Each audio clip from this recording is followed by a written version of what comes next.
Welcome back to another episode of the BigAsp Cornhole podcast. Sean and Dane are with you again. That we are, Sean. What's going on, man?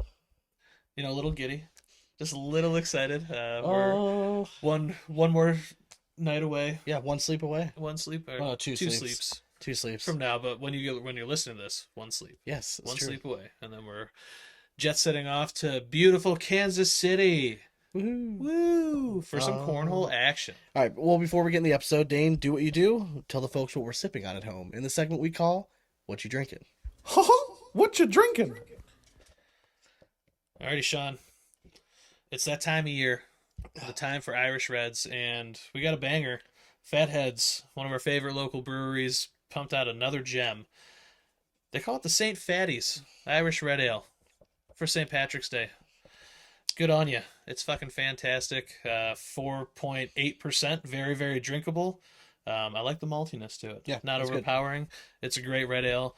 I will be having plenty come St. Patrick's Day. Yeah, there's only 4 or 8, so I mean we need to Exactly. Yeah, I mean it came in a 6-pack. Yeah. I will find the 12er for Yes. Patrick's Day. Correct. And as always, What You Drink is brought to you by our favorite bag sponsor, Local Bags. Guys, we say it all the time, Pro Blend Resin. You need to check it out. They are phenomenal bags. All right, go to localbagcompany.com and try yourself a set. Well, Cornhole peeps, we have more audio gold planned for you all today. We're going to recap the results of the Best of the Bags contest, discuss the women's division in Cornhole and should it exist. We have bags to review. We have 4 series of bags by Mutha Shuckers. And then we're going to be joined by the founders of Girls Throw 2, Whitney Ingram and Michelle Thompson. But before we jump into all that, we bring you what's going on in our cornhole lives in a segment we call In and Around the Hole. Are you too good for your home? Answer me! Brought to you by Airwolf Athletics, helping athletes become the alpha in all aspects of life. Sean, neither one of us are rocking the hat today, but that's all right. They still make some fire, so try it out for yourself. Go to airwolfathletics.com, use code BigAsp, get yourself 10% off. I have to say, that was like pro, what you just did there. What? People, if you're not watching and you're just listening, Dane was able to reach into the cooler, grab himself a beer, hit the hotkey for the sound, and then roll right into a live read. When you do it every week for over 2 years now, was that impressive? becomes Okay. second nature. Well, folks, at this point in your life, if you haven't owned a set of the sexiest logo around, that's Blackjack bags, you're doing something wrong. If you like all cornhole bags, if you like Reynolds, all right, it's a sure thing. You might as well get them, and you might as well make them look good with the Blackjack logo on. They're going to look really, really good. You get free shipping, amazing customer service. It's a no-brainer. Go grab yourself a set of Blackjack Cornhole bags at blackjackcornhole.com. Code BIGASP is going to save you 10%. And that's code BigAsp. BIGASP. BigAsp saves you 10%. For 10%. And guys, I don't know if you saw today, Reynolds is dropping 2 new bags early March, I believe. I think it was March 8th or something. So If you're going to grab a know set, you damn might as well go to Blackjack's Blackjack. going to have them. So Yeah, might as well go to Blackjack. check it out. But I was also excited to see Troy Boy release the Game Changers, the OG Yes. Game Changers again. Dude, I Oh, love that design. It's sexy looking. Um. So again, code BigAsp. Oh yeah.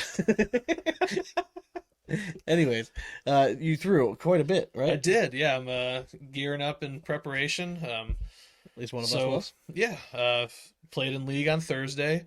Had a couple nice come from behind victories. It was one of those where we kept going down like 13-0, but seemed to battle back in almost every match. Ended up 4-2, so it was a nice little day. Solid. And then followed it up.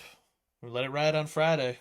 If we had wife was out of town. There's a blind draw at Dave and Buster's. Decided to hit it. ACL swap. First time ever playing ACL swap. It was weird, man. So we did like, I guess it's like A-B format. So like there's like you split the group into top tier and bottom tier or whatever. And ended up getting paired with Timmy Jonas, and we got double dipped by his girlfriend, who he plays way too much cornhole with apparently, because Nicole Pratt is thrown out of her mind. So yeah, it was a lot of fun though. I'd never been in King's Seat in a blind draw before. Oh, nice. Dude, it wasn't fun. I didn't like waiting like 2 hours to get to the championship match, only get double dipped. Yeah. Like it was kind of annoying, but I mean, I guess that's something I'm gonna have to start getting used to here because Dane's starting to throw some pretty good bags. About time. Hell yeah! Again, I threw Wednesday, a little bit Thursday, just trying to figure out which bags we're bringing for Kansas City because we're actually going to play. I'm just excited because when we go down there's going to be 3 nights of straight throwing for me. Heck yeah! I haven't done that forever. So we have a blind draw on Is your arm Thursday. gonna be okay? I'm hoping so. You better ice it down the first I will. night. All right, don't overdo it. Blind draw Friday, and then Saturday we got doubles. We're going to be hopping on the live stream whenever we can. The K9 unit's putting out. I'm sure it'll be on the ACL Digital Network and their Facebook page and stuff. And maybe you But I'm guys excited. could watch BigAsp Cornhole take down Tier 1. Stop. Sean has no faith, but I'm flying high. Let's go. I don't. When I was trying to remember, when was the last time you and I played doubles together? Dude, I think it was Definitely 2021. Open and Erie? Was that the last time? Yeah, I think it was. so. So when was that? Oh God, was like the fall, right? Last year, I can't even remember. That's what I'm saying. I'm trying to remember Yeah. when it was. It was a long time ago. I can tell you that. So Wow. I'm excited though. Like I don't know. I And we think went do- from like I had never really played doubles with anyone else to I've Yeah, been playing doubles with. I mean, really And anybody else. Sean went full circle. Hit up a bunch of different people to play with, and he came crawling back to old Dane. All right. That's exactly what it is. Yes, it wasn't just never being able to time up making a tournament together ever. But I'm excited. So we know get there, we get to play a bunch, bring in, I don't know, like 5-6 sets of bags just because why not? I mean, when you have way too many bags, you might as well bring some with you just to try out. I wasn't even thinking we should have just like shipped a whole bunch to Wally, just shipped like 40 sets down. Probably could have. Then we could have been stocked and ready to Just go. sold some over there or something. Mm-hmm. I wanted to recap the best of the bags bracket. So, first of all, if you're listening to this and you participated in the voting aspect on Facebook, the last 3.5 weeks we were putting on the best of the bags bracket. I think it was a huge success. 100%. We had over or just shy of 100,000 like total votes across all the matches. It was awesome. Like I loved seeing the little competition towards the end. Some bag makers were, I don't want to call it bribing, but they were giving incentive to vote for their bag. I loved it. Hey, I know there were some people complaining about it. I'm like, listen, we said in the beginning, there's 0 rules to this. If you want to offer free bags it's to vote, free promotion for everyone involved, Correct. honestly. And I think we got to shed some light on some up and coming bags that we've talked highly of. before we get to them, congratulations to 724 Yes. Bagger Company. You guys showed out. If you listen to the show, you've heard of them. Okay, you probably heard of them first through the show. It's well deserved. I know some people were making comments about, how does a non-stamped bag win? How is where half this army has never even thrown a bag. Listen, I mean, they're loyal to. There's something to be said, which is kind of nice about if you're just a good person and you do good things are going to happen to you. Mm-hmm. To me, that basically summarized Jared Nash. He's done some awesome charity work. He's built this following of individuals who, whether or not they've thrown the bag, they respect what the company stands for.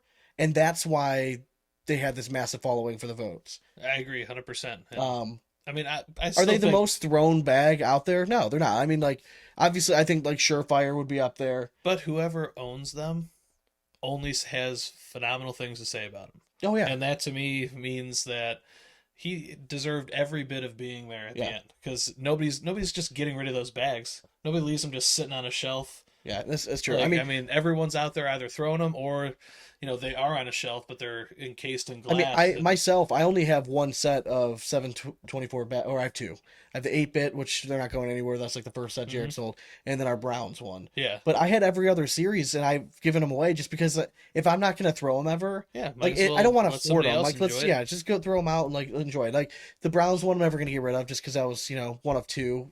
Made for us, a custom one, and the 8-bit to me is just. It was right when I was starting to get in. I started reaching out to bag makers. Jared took a chance to send us out a set. That was the first different bag design. Correct. Like really out of the box bag design, and I absolutely fell in love with that bag. It when I wasn't first even saw the it. bag design. It was a different feel to the bag. I thought. Yeah, all the in bag all. itself is phenomenal, but the bag design, I remember just seeing it randomly online. I'm like, man, that is a cool looking bag. Like it just looks sharp. Because to that point, there was really like Pro Advantage, Game Changers were like the 2 really big ones. Yeah. And obviously they can get sloppy and feel whole forgiving. But then I remember getting this bag. I'm like, holy shit! Well, we got this that is... right in the midst of like the kill shot craze. Yeah, yeah, that's true. Mm-hmm. Yep. right in the middle. But yeah, so congratulations, 724. The Anarchy bag won over the WMD, so they actually won both brackets, slow and fast side. I won a contest. Did you? I did. Congratulations. Thanks, I man. didn't even see. Yeah. That's So I actually had all Final Four teams. Oh, okay. So no big deal. I'm just gonna Yeah. dust off my shoulder here a little bit. Yeah, it was nice to finally get a win. But yeah, I thought Homer over here. what. Hey, you're the one that's controlling these brackets. Go so, back and check any of them. guys. I'm sorry. There could be a little collusion. Jared, how many bags are you giving him? Well, I mean, I was laughing at some people were actually saying like, oh, they must be getting kickbacks or something. Like, do you think I want to be spending my lunch posting all this shit and going through all of it every day? Yeah, the one time I had to do it. Yeah, Jeez. I mean, to me, it was just great promotion for all the bad companies. So what I want to do is, were there any bad companies that, to you now, you're like, hey, like they're definitely out. More people are going to go try them. To me, one company for sure. Who's yours? Fly. Yeah, Fly Cornhole. I mean, like, they had a strong following. They we came really out. liked the surge when we They when we upset got it. They upset the Viking. Yeah, I mean that was a big following. I mean, dude, I don't really know if it had anything to do with our. I mean, it definitely wasn't about our competition, but I mean, how can you turn down like the Sure Shot bags? Yeah. I mean, any of those like. Yep. I mean, I think it was cool to see the growth of like a bad company when we first started it last year. The Tango, right? oh yeah, WTF lost in the first round. Like no one even knew what the hell it was. This time it advanced to like the final 8. You know what I Yeah. mean? Like it was cool like to see that they've over time have grown a little bit of a following. There's certain companies like Southwest Bagger Company, 710 Cornhole. I think these are some of the bad companies that are there that are going to by this time like next year. We'll see them make that next leap and kind of gather a little bit We've more been traction. saying it for a little bit that 710. I mean, they might be like the next. Yeah, you just got to get bags out on the market. I mean, that's really what it is. Southwest Bagger. Southwest, they're doing got a good job ones. pumping bags out. It seems like. I think but yeah, Swag Bags had a pretty good following that I. Yeah, they did. They had a pretty decent. Which Mutha Shuckers. We're Mutha actually reviewing Shuckers, them. yeah. They had a really good following. They had really good promotion. A bunch of people. With good reason. I mean, Yeah. good bags. Yeah, So, and I'm excited to review them today. heck yeah. But yeah, I'm trying to think if there are any other ones I wrote down. I mean, obviously Surefire won, right? I mean, they made it to the final of the slow bag bracket. Not a surprise. I mean, they were a 1 seed. It was nice to see that everyone that was like in the final 4 and the lead 8 like was a top 2 seed, I believe it was. So it kind of shows that we know took what into we're talking account about a little bit. just showing that we're paying attention to the market. What are the most popular bags? And I know a lot of people were like, how is this bag ranked here? Like the Cat 3, like they're like, how is this or a Cat? Maybe it was a Cat 2, or like how is this a 9 seed? It all just depended on where we drafted them. Yeah. And I knew that there's enough hater of Cornhole scenario products that it was going to prevent them from ever winning it. Yeah, absolutely. So, and the one that made it the furthest was the one I expected. It was the Cat 3. That's their most popular bag. I think that's what the most people throw. It made a decent run. But again, there's just enough people that don't like the company that are going to vote opposite against it just out of spite. Yeah, just to spite them. But Ultra Viper, I was a little surprised. I thought the Ultra Viper was going to make the run and beat out the WMD. Only because the WMD is such a new bag. But it just shows that people were all in on Mark 724. went hardcore Yeah. and just threw out like a little giveaway there, and nobody bit. Even though, how sick would his bags look with a BigAsp logo on it? He's friends with us now. Yeah, so. we're gonna make our dreams come true. Yeah, if you happen to listen to this, I mean, I love Vipers. I'm just saying. Looks like one of my favorite bags. Anyways. And if it happens to have a B at the end of it, Yeah. I'll love it. All right. So what I wanted to do, bring up a little bit. We're going to go into... So I mentioned before, we're having the girls from Girls Throw 2 on. All right, Whitney and Michelle. I think they've been around long enough where most people kind of like know how they got their start. So we're not going to spend too much time on that aspect. What I wanted to do... That's going to be the first question I ask them. Anyways, what I wanted to do is I wanted to bring them on, and I want to have the discussion with 2 females, so that way we're getting both sides. And they're females that are very much a part of the ACL and just in the game in general. So I wanted to talk about the women's division. I was going to bring this up last week, but we talked about it before the episode. We're like, this is too big of a topic to spend, just to glance on. So we wanted to really make this kind of like a focus point of an episode. The women's division. Yes. Currently, right now, there is pro singles, pro doubles, and then there's women doubles and seniors. Women's doubles. We'll start there. Does there need to be a women's double division? Should there be? Or should pro level women players be allowed to participate in women's doubles? I say nay to the latter. Okay. And I don't think there's a need for like the pro division any longer for women's, like women's pro like doubles. Well, I that's what don't- I'm saying. So right now, how it is like at the open events, Yeah, they'll have women's doubles, Mhm. but like any female can women's go doubles in is fine. I think the pros are at a level now where they're just as good as anyone else stepping up to the boards. I think it's time to maybe just move on from it because to me they're There's they're one. there. There's They're there. one. Okay, so I'll say there's two teams the last year or two that have realistically had a chance to win. Obviously, Lori Dool and Connie Altice played phenomenal in the first national. Mhm. I just want to see it again before Yeah. I'm going to put them on the same pedestal as Finley and Renner. I'm sorry, Renner and Cassidy, Yeah. and then Finley and Streaker. Yeah. I mean, before this year, I mean, like they were the two teams that were gonna to win either one of them. So basically, you're saying I'm gonna give a chance to like four women to win like a decent amount of money, like a fair share. Yeah. It's just it just doesn't seem like because right now Cheyenne Renner, it's the only like it's such a like the top female, like so far and above everyone else. I Right? agree. Yeah. I mean, she's thrown out of her So mind. basically, if you're having a division, and even if it's doubles, where you're saying Cheyenne Renner, you can participate with everyone else. I mean, she can arguably be a top. I mean, she was a top 20 singles player in pros alone. Yeah. There's only 33 pro women. So basically, you're like, hey, Cheyenne Renner, here's a cool $800. Yeah. It seems that's like how it. I mean, see it. Yeah. or at least the odds are that she's going to make the finals. Yeah, I agree. I mean, I think just seeing the growth of the women's game in like just over the last year, honestly, to me, there's no difference between the male pros and the female pros any longer. Okay, so can Here in Cleveland, I would take Christine Papke still over I argue that point for a second? 8% of the field. Can I argue that point just for a second? Yeah. All right, so I did a little deep dive on stats. I wanted to know what I was talking about before we get on with them. So you made a point where you think that the women pro are pretty equal to the men, right? Yeah. So you have this. So let's say this year and last year, at least this year, there's 33 female professional cornhole players, right? Currently, now I know this is a small sample size, only one through one national. There were 4 women singles players that qualified in the top 100. Okay. Okay. Do you want to venture to guess without looking, or did you already look? I did not look. All right, go ahead. Uh, This year, currently, there are 4 females sitting in the top 100 of singles. Who are they? Renner, Yes, she finished 69th. Cassidy, No, Altice. no. Can I just tell you? 'Cause I don't think you'll get the other ones. The first one, the female who finished highest in the first national singles and pro singles, Whitney Martinez at 65th. Then you have Cheyenne Renner at 69th, Yeti Irwan at 69th, and then Keely Hunter at 77th. So Okay. now, and again, this is a small sample size. The best female finished 65th. So that means 64 males finished above. But you're talking about Hold on. No, Hear me out. no, Hear me out. You listen to my argument. You're talking about 33 people in a field of 252. Yeah. Who gives a who? To me, I just don't care if they Hear me out. The don't reason have a I thought leader or this was not. interesting because what I did was I looked at how many females finished the top 100 for the first national. Does it matter? Like, is that low? Is it high? Where did last year's season end up? Right, so that takes the whole season apart.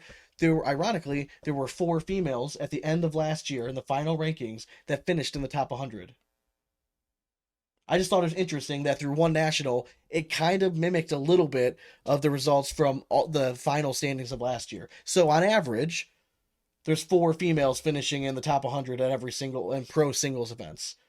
So if you want to make the argument that females are right up there, I think you can make an argument that like maybe 8 of them, 8 out of 33, could potentially then make it, the top 100 and automatically qualify. So I think to me, like you're picking on a small group within the ACL pros. Okay, so last year, right? Cheyenne Renner finished 17th. Phenomenal player, top 20, that's stud. The next best was Sarah Cassidy, 44th. And then we had Cameron Belvin at 64th. And then we had Rosie Streaker at 74th. Okay. So like it's not bad. I'm saying that those are all very respectable, but still a 4 out of how many women pro were there last year. I'm just saying if we want to make the like say like hey anyone can win, which I do agree. I'm there. But if you're looking at these numbers, couldn't you make an argument that say you should have a pro ACL pro cornhole, but you have a women's league and a men's league? You have NBA, WNBA, or do you think that they're better served at keeping it all mashed together? Well, my question to you then is, they did women's doubles. Where was the coverage? We're gonna get on that. So to me, what the hell's the point of having it if you're not even going to show it to pump up the women's game? we That's make- kind of part of my point. So that's one aspect of Yeah. it. Like that's the ACL national, and then you have the pro shootout. The pro shootout is only available to pro players. They have men's singles, women's singles, and doubles. In singles for women, you have a 1 in 33 chance in winning $25,000. That's a 3% chance, right? A little bit more than 3%. On the guy side, you have a 1 in 200 and what, 24 Yeah. chance. That's 0.4% chance. Not 4%, that's 0.4% chance of winning it. And realistically, if you cut it down even more, some of them their chance of winning that are so fucking low. You're really banking on like maybe 10 people that are going to win that. To me, the pro shootout totally justifies not even having the women's doubles So here's what I'm saying. in a regular national. Should the payouts be the same between the women's pro shootout and the men's pro shootout if the numbers are so far skewed? Because that means who's the heavy favorite in the women's singles to win it? You're towing a really thin line right here, Sean. I'm asking though. I'm not trying to be a dick. I'm trying to start a conversation. This is what I want to do with them. You're telling me that you have a group of 33 individuals that are competing for 25, or you have a pool of 220 plus players competing for 25. Which pool would you rather play out of? I would 33. want to go with the 33. Yeah, you have better odds of winning. That's what I'm saying. So should that money be changed a little bit to reflect on the number? I don't think we can ever get to the point, at least yet, where the pro division is like split down the middle, 50% males, 50% females. I just don't see that happening for a long time. But now you're also talking about, yes, one female has a chance of winning 25 G's at the pro shootout. Yes. Then you look at the whole entire other prize pool, and based off of your numbers at like where they're finishing in singles and stuff, that they're not even going to touch the money in singles in a normal national. But everyone has the same percentage chance starting off. Yeah, and I get That's that. why I was trying to But keep double in that to me, situation. that kind of like that skews the numbers back to even. Because I mean, the women aren't winning any of the big money in the nationals right now.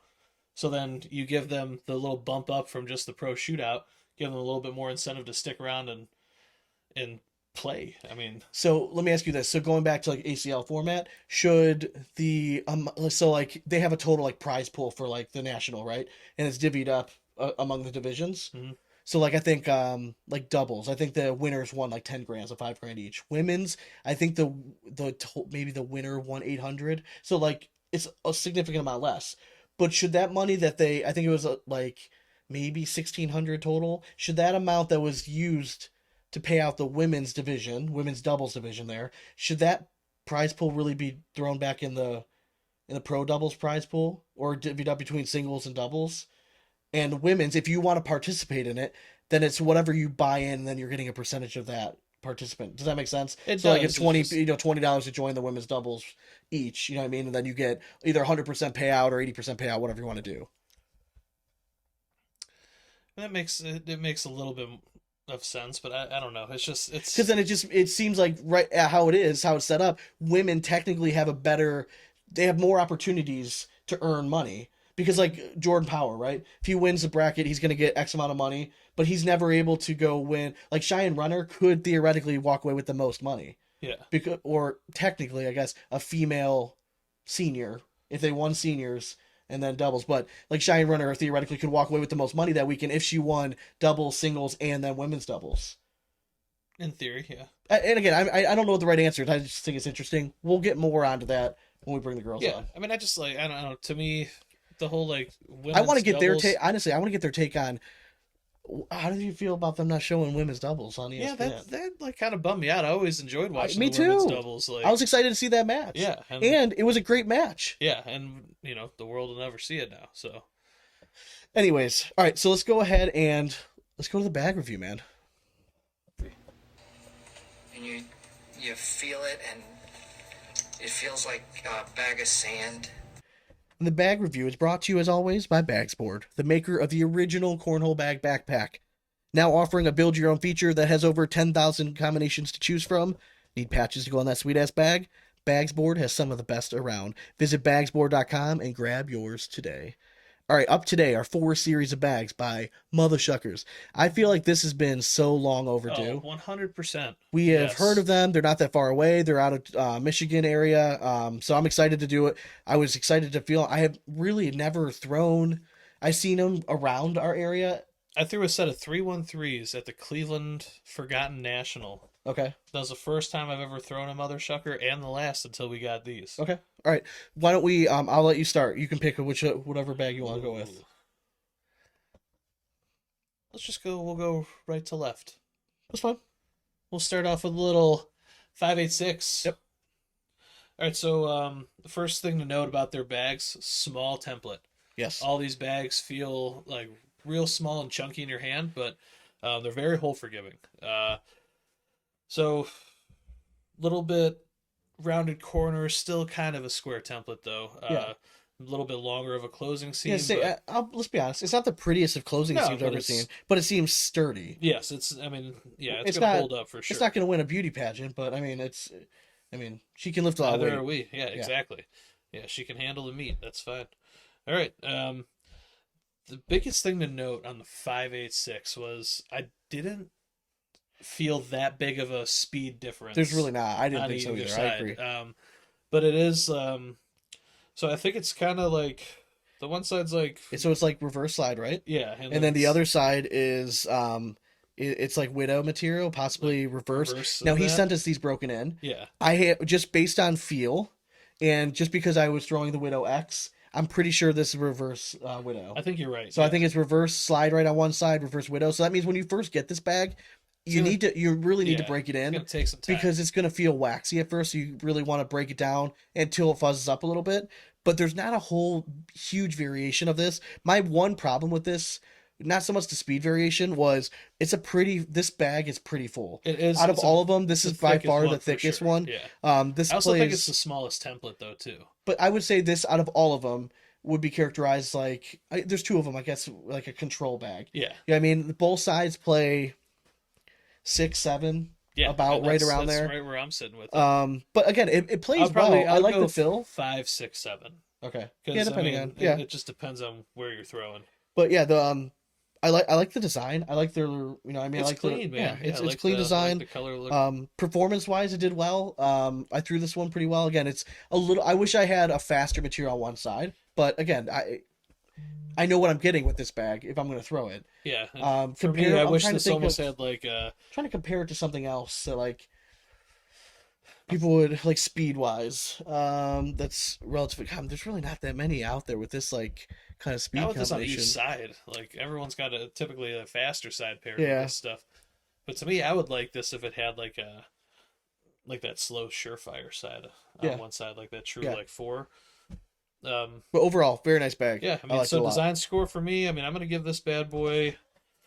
I like the yellow, man. Me too. I like it a lot. So give me an 82. Okay. It's Yeah, clean. design. I like it. It's clean. I do think the yellow pops a little bit. It's like more of like a It's a mustard yellow. Yeah. It's a Dwight Schrute shirt, yellow. Yeah, almost. Yeah. It's okay. I mean, it's not like wow. So I'll give it 70. Okay. All right. Hard, Performance hard to wise, please over here.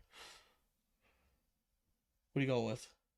Performance for me, it wasn't my favorite of all of them. Like you alluded to, it's a thick bitch, for sure. So, give me 72 on it. Okay, it's right around where I'm going with it. I liked it. I think the problem was I liked one of them so much that it's the one I kind of gravitated towards the most. That's kind of how I am too. It was with it was these. okay. I liked it. It's above average. There's really two that I really liked out of Yeah, this I'm lineup. I'm gonna give it 71. I'm gonna go just Okay. below you. I mean I liked it, but it doesn't wow. It's again, if somebody came up and was like, I really want to throw some blind draw. All right, that's fine. I we would can throw do it. Yeah. I mean, to me, it's just like that's a kind of bag that you have to change your throw for a push, I agree. whereas opposed to just flipping the bag and throwing a normal bag. All right. The next bag we're gonna go over is the Mutha Shuckers 517. So this is like I guess like their version, like a kind of like a carpet bag. Mhm. It has the herringbone style carpet on it. It's not like wizard herringbone. It's think more like dragon DNA material. Yeah. My biggest thing with that dragon DNA material is like I never thought it did anything like super special. It plays like But I'll tell you five. what, it slinks in the hole when it's broken. It does. No, So, it's good. I mean, again, it's a solid bag. I like this. I love the design of this because you actually pointed it out. I thought it was herringbone on both sides, but it actually printed to just look like that, and it's Yeah. genius. which I mean, the first time I'd seen that was EA had some wizards with the same look on it, and it just looks really clean. But then they do the paint splatter at the top. It looks really cool, really colorful. And this herringbone fabric, is this the same that Zeller used to have on the Dusty for Vortex? It might be, yeah. It's pretty close, I Yeah. think. But you know, it's a good fabric. It's a little bit faster than that wizard material. I would say this plays closer to a 5. Yeah, but you're not going to get that is this going to break open type deal Yeah. with it. You're not going to have beads come out of this bad boy. But I mean, dude, I just loved how hole friendly this was right out of the gate. Yeah. When we started throwing it. Yeah. What else do you have to say on it? I mean, in general, they're all similar templates. It's a fuller bag. It's not quite as full as the 586, I didn't think. But it's a rounded template, a little bit smaller, so it does give that fuller feel in your hand. It's definitely not, none of these bags I would characterize like necessarily like slinky, you know what I mean? Like Yeah, no, that loose, sloppy no, feeling. So if real- you like something, you want something a little bit more meat in your hand when you're throwing it, Mother Shuckers in general are going to be right up your alley. Slow side, I'll say like 4 or 5, maybe like 4.5. Yeah, Right there. I'd go right around Slick side 7, 8, there. Yeah, 7, maybe.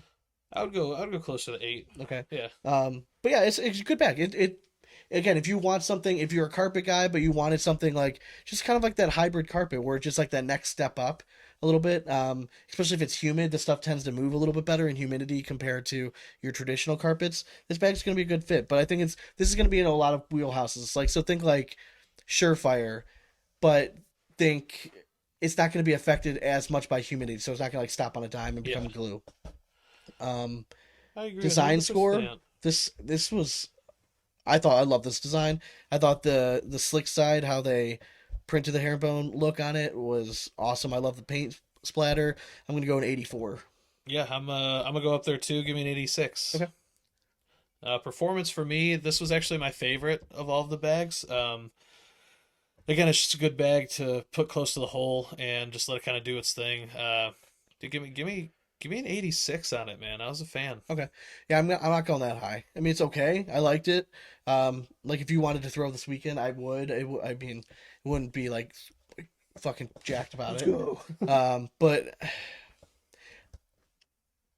I don't know. I wanted a little bit more extreme on one side again versus the other. I'm gonna go. I'm gonna go 70. I'm gonna go just below the 586. Okay. All right. So you got the 989 up next. 989. So this bag is interesting because we've seen the slow side material before, and obviously we've seen the slick side material. Mhm. The slow side is like that linden material. So again, it's gonna be very variable on humidity. I mean, it could play anywhere from a 4 to a 6. Yeah. Pretty high. The slick side is your standard slide right material. It's going to play like a steady 7. So again, not tons of variation, but the nice thing with linen is it becomes super, super hole forgiving Yes. when you get it. This bag is a little bit looser compared to the first two. And it just makes it feel like We didn't even do that on purpose, but we really are going like fullest to like kind of most Yeah. floppy feeling in your hand.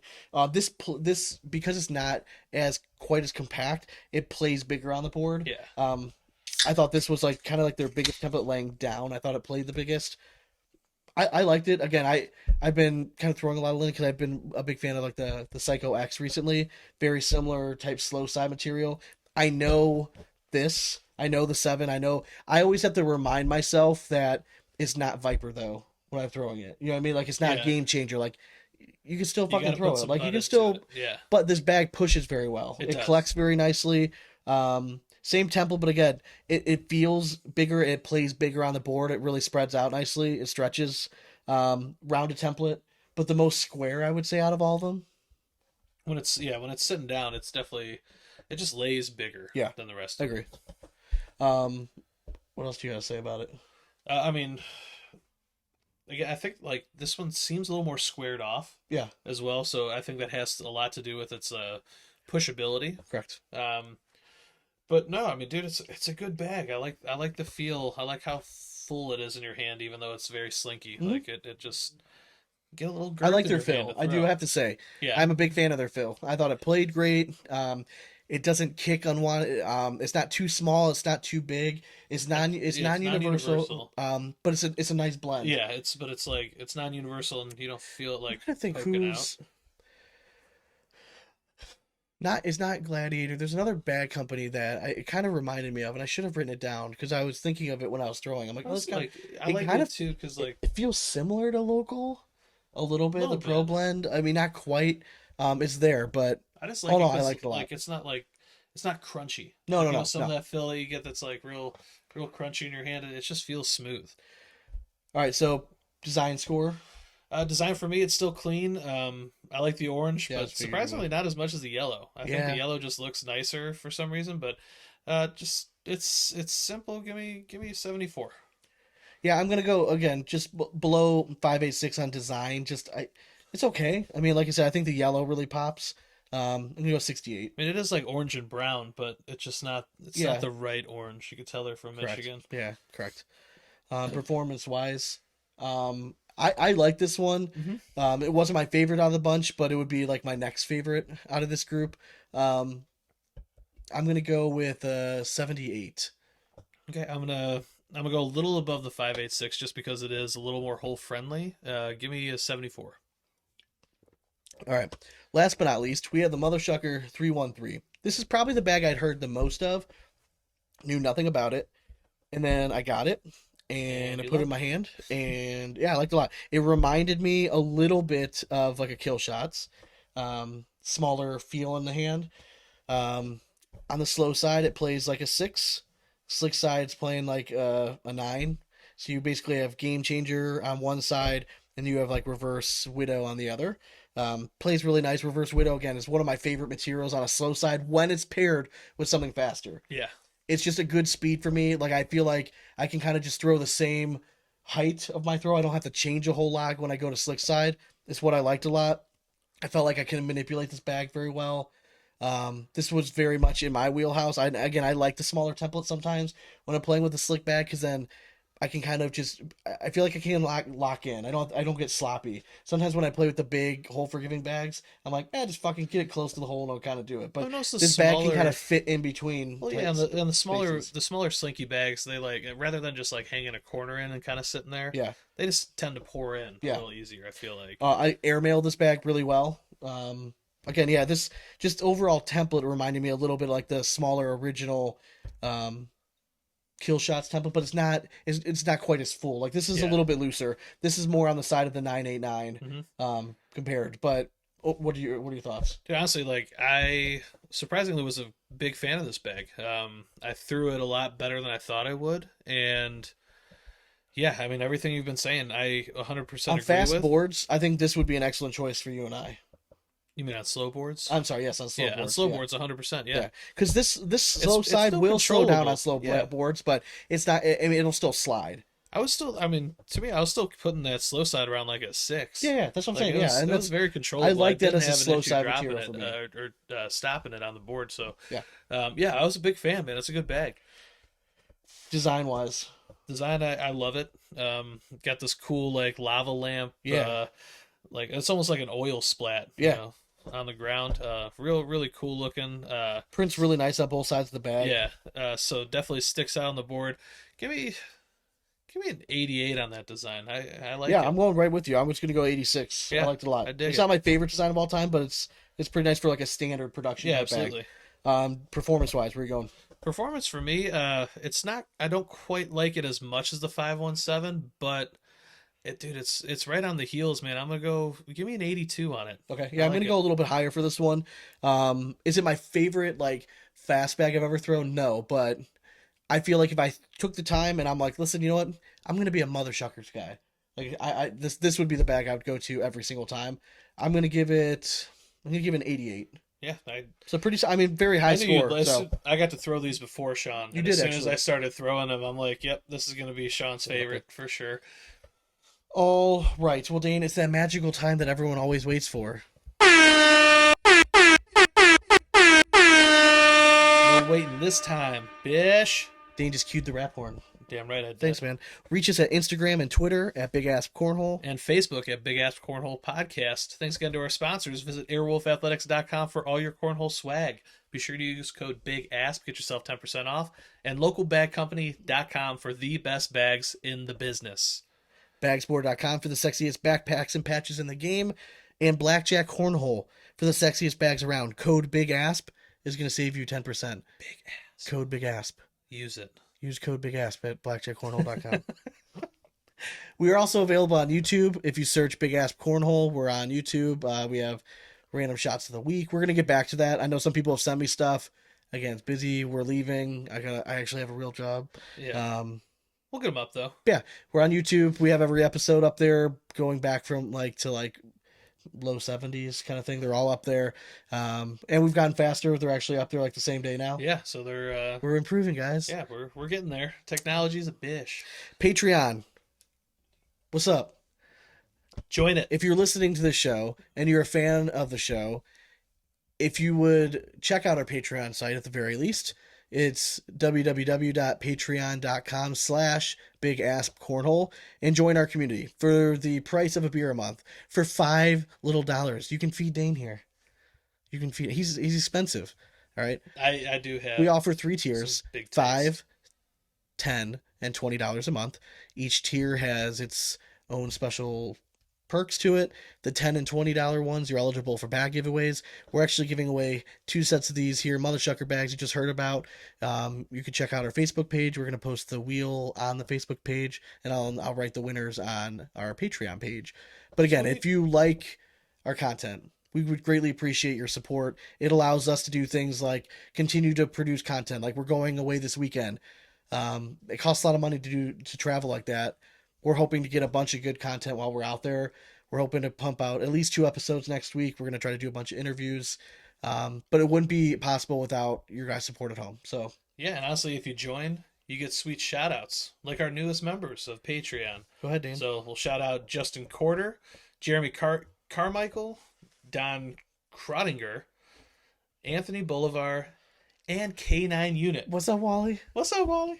Appreciate you, as always. And yeah, so if you join our Patreon, we will shout you out.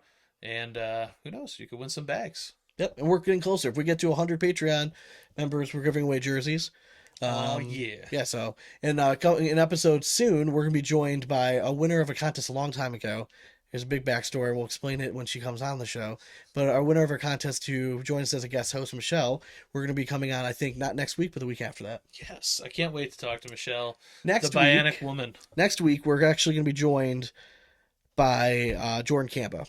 He is ready. He has not done a sit-down, talk to anyone since he's been suspended. He said he's ready now to come on and answer some questions. So Jesus, we got to get in the right headspace after Kansas City So for a serious tune interview. in next. Make sure you tune in next week to hear all about kind of like in that situation, how he's handling it, and what he's learning out of that. So I'm looking forward to it. And now stay tuned as we're going to be joined by the founders of Girls Throw 2, Whitney Ingram and Michelle Thompson. Awesome. All right. Look forward to Well, as always, we hope you throw it straight, and it's nothing but 4 baggers from here on out. Cornhole it. Later. Have you ever found yourself seeking an answer to a cornhole question? Well, find your answers at cornholesolutions.com. They have the best boards in the business. You don't believe us? Check out our Facebook page. We just posted a video of them pumping out boards like it was nothing. And they are sexy AF. So visit cornholesolutions.com. Go ahead and use the code BigAsp. Get yourself some money off. Code BigAsp. BigAsp saves you 10%. On to the interview.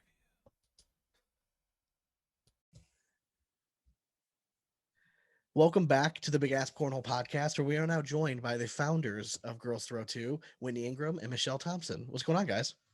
What up? Not much. So excited to be on here. I know, a long time. No, Whitney, I mean, you've been on briefly before. You were the first previously. podcast I was ever on, Sean. Yeah. Well, I mean, no big deal. I mean, You're also the MBD. reason GTT kind of became a thing, so no big deal there either. yeah. So you guys have both taken on pretty cool roles since agreeing to kind of join the ACL team.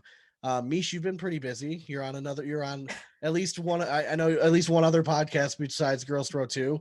What's that experience been like working with Anthony and Trey and Mike? I love it. I like being like the person that has to ring them in like all the time. Like that's And enough. she's boys. so good at it, right, y'all? He's so good at it. No, I enjoy it. I listen to it every week. I think I always, to me, it's like a validation a little bit, like of the stuff that like on my show notes, like if they're talking about some of the same stuff that we are, then I'm like, all right, well, we might at least should be along the same path. There are some times I'm relevant. listening Yeah. and I'm screaming at the my car. But Sean, basically you'll like they're wrong. appreciate this. Like sometimes we record our intro to Girls Throw 2 on a Monday. Okay. They record around the ACL an hour later. We Okay. will say things in our intro, or I will say things in our intro that then Trey will like echo if we're doing predictions or not. But I actually said it first, but around the ACL airs first. And Well, it hey. feels like I'm just a complete copycat every Well, I time. mean, I get that. I mean, that's how I feel half the time when we do the write-ups and stuff because Trey posts his so early. And I'm like, Yeah. well, of course I'm gonna read it, but like I already had like these thoughts in my own head. So Yeah, well, we say them Maybe first, you- technically, Yeah. but they air first. So they just look Absolutely. like a complete like piggybacker, but it is what it is. So just tell people a little bit about your guys' current role with the ACL and how all that stuff's been going. Oh, you take that, Mish. Yeah, we have a partnership with the ACL. So what that means is we commentate for them at the national events, and that's what we're contracted to. Sometimes we'll go to an open here or there, and we share content. And that's the main part of our role, is that we are bringing that female perspective of the game to the sport, since it is male dominated. And that's kind of what we bring to the ACL, is just, yeah, like we're girls. Like we can tell you Yeah. what girls want to wear. We can tell you, what girls want to hear. Or just what girls care about, like the different various players. So a lot of the podcasts, like when you guys interview pros, it's very stat driven or performance based, which we care about, no doubt. Mhm. But we also care about, like, do you have a wife? Do you have a girlfriend? What's your favorite food? Like we like a little bit off the court kind of content as Yeah. well, which we couldn't find out there, which we strive to offer. That being said, also we strive to kind of even the playing field for beginners coming in to listen and learn about cornhole, because when Michelle and I started, y'all were our favorite podcast. You're still one of ours besides our own that we Yeah, love to thanks. listen to. But a lot of the stuff in the beginning that y'all would talk about went right over our head. And so we would look for more beginner content. And I feel like we probably strayed away from that a little bit because we've learned so much in such a short amount of time. We're probably not serving that market as well as we should, but we plan But to it's coming. get back there. Yep. But it's coming. Stay So Mish, tuned. what is your, like, if you had like, obviously any job, right? And obviously this is your guys' job right now, it's content creators. Yeah. If there's always like parts you love about a job and parts you, not that you don't. And we are very but you're different not on as this answer for enthusiastic sure. about. What's your favorite thing? Like, are you love doing the commentary? Do you like doing the podcast? Do you like I hate doing what- commentary because I'm Okay. not good at it. And because I'm just not, like, my brain doesn't work that way. And like how I can't do math quickly, things like that. If we did it in slow motion, maybe I'd like it, but it's not my forte. And I don't mind being on camera for the podcast with our intros because I'm just being me. But I've never been somebody who likes to get like all like dolled up for stuff and things like that. So the on camera, on mic thing is probably, I really love the business aspect of it. I really love helping the pros utilize and monetize their pro status to, make this hopefully eventually a pro career that they can just depend on that and give everything else up. like a baseball player would, or a professional football player would. That's really where my passion lies. And it's very different for Michelle. And that's why I think we make such a good partnership team. And Michelle, you can talk about what yours is. Yeah, I was a performer my whole life. So I did musical theater growing up. And then I've been a coach since 2009, like speaking on stages, that kind of stuff. So I just love the on camera, on mic, anything I can do to talk, be in front of people, that kind of thing is really my forte, for sure. So I would love to be, in front of the camera more and for the ACL. That's kind of one of my goals, but I also love to help women in like a more like personal development way as well, in that same kind of way. Yeah, we have the same underlying passion and purpose. We just get our energy from doing different things. Like if she commentates, she gets done and feels energized. If I commentate, I get done and feel drained. Okay. It's just a different nature. Now, So I got to ask please. Michelle real quick, because I fancy myself a theater nerd. So Yes. what's your musical of choice? Ooh. Oh my goodness, that's such a good question. I mean, West Side Story is one of my favorites. All right. It's a classic. Sure. Old school. What about new school? New school? Hamilton, Someone's going right? Hamilton. Oh, of I've I've never 100%. seen Hamilton. I refuse to watch the like TV version. I just don't It's not think the it'll same. do it justice. Yeah. So I've never seen it on Broadway. Like, and I grew up in LA. I'm from LA. So I got to watch a lot of great Broadway growing up, but I haven't lived there for, 20 years. I mean, So- and I might be such a dork, but we went to a lot of theater. I didn't want to be on the stage, but we went to a lot of theater. How are you not going to pick Annie? Yeah. I mean, no, it's a It is a classic. I get it. classic. I get it. I mean, Yeah. we've seen a bunch. I mean, listen. I mean, if Or you Rent. ever had Rent the was a chance great to one. See Les Mis in the original French, it is. Mhm. Oh breathtaking. yeah. No, Like, I mean, that's still forever my favorite. Don't I make me think start I've- singing it. I know the whole Street cred right now, soundtrack. fast. Yeah, I know. I'll lose all the street cred I can. That's fine. 'Cause guess what? unfortunately, I haven't been able to see. I did perform. I think it makes like, you local- more endearing, actually, Dane. Oh, thank you. See, Sean, endearing. yeah, I think Leash, it what were is- you gonna say? I performed in Sister Act, Willy Wonka, and I'm blanking on the third one. I just did recently, like here in town at like community theater, and Sister Act was probably my favorite music That'd be and, fun. and the most yeah. fun I've ever had, for sure. Okay. I mean, I was a nun. Okay. Who hasn't watched that movie who's our age like a million times? Oh yeah, you know? absolutely. So fun. So who is your? So you guys have complete opposite passions for the commentary. What I'm interested in is you guys have all kind of commentated next to somebody different, right? Like your guys' whole like crew. Mhm. Who do you prefer? Like, who is your favorite to sit next to? Like, is it Anthony? Is it Trey? Mine's Is Bernie it or Trey Bernie? for Okay. sure, hands down. Bernie or Trey. Okay. I feel like I know them the best, so I can Okay. most be myself with them. And I feel like where I'm lacking, they can both carry me in those ways. They're very polar Bernie opposites, though. digress a little bit. Yeah, I Yeah. would agree with that. Yeah, because Bernie Bernie is would more. I digress. don't mind listening to Bernie because he's not as much of a play-by-play. But when things get important, he'll bring up things, and I kind of like that. Yeah, and, Whereas and Trey you is put me more- in charge of wrangling Bernie back in because I Yeah. need to be wrangled back in. You know what I mean? So like that can become an issue. But Anthony is just over my head. I can barely keep up with what he's saying at any given time. Wally's fun. Wally's really chill. Wally's one of my Molly good. and I had so much fun. I have to say, I honestly don't have a preference for any of them. I like them all equally. However, I will say at Worlds, like for some reason, Mike and I got paired up the most. And like we had Yes. this chemistry. I don't know. We just yeah. like we fell into a groove with one another. And then he went to the all cornhole court, and I was like, "What happened to Mish and Morgan? Yeah, Morgan Misha and Mish." Morton, where'd they go? Because We when had a thing. Mike is on when Mike is on the mic, he's very energized. You know what I mean? And you talk to him Yeah. off, he's very more Yeah, subdued he- a little bit, but Um, he does a good Mhm. he does a good job like bringing energy. So I enjoy listening to him, and he brings a lot of the stats based stuff. So Yeah, I he's think good there's with a that. good mix between the four coverages because you have Ultra. I think Ultra is a good play-by-play, a little drier. Yeah, but we've commentated with Mark Pryor before, both of yeah, us, so I mean, and he's as a well as very Nick. interesting and guy, he's just very a- crazy smart kind of guy. I Mhm. think Mike does a great job with the all cornhole one. Wally does a great job, like you said. Wally's very laid back. You know what I mean? Like he's a one-man show though. Sometimes did you know what I hear mean? his when he did the Mexican accent? No, I did not. Oh But my god, that makes he's- sense though. he started commentating. Oh, It was so good. When was that? This was just in Vegas. I mean, you know what I like about Wally? He's very raw, right? Like he's Yeah. very authentically himself. So like he will just tell you how he's feeling. Like he's not going to try to sugarcoat it like people do with filters on Facebook or whatnot. You know, like he's just like, this is what's going on with me today. And I find a lot of comfort and relatability in that. So that's why I absolutely. love Wally as a person and as a commentator. Do you remember at Worlds when we were sitting next to him and somebody commented like, hey, like, stop asking us to like follow your page, and he's like, stop asking us to follow my page, like, screw you, buddy. Yeah.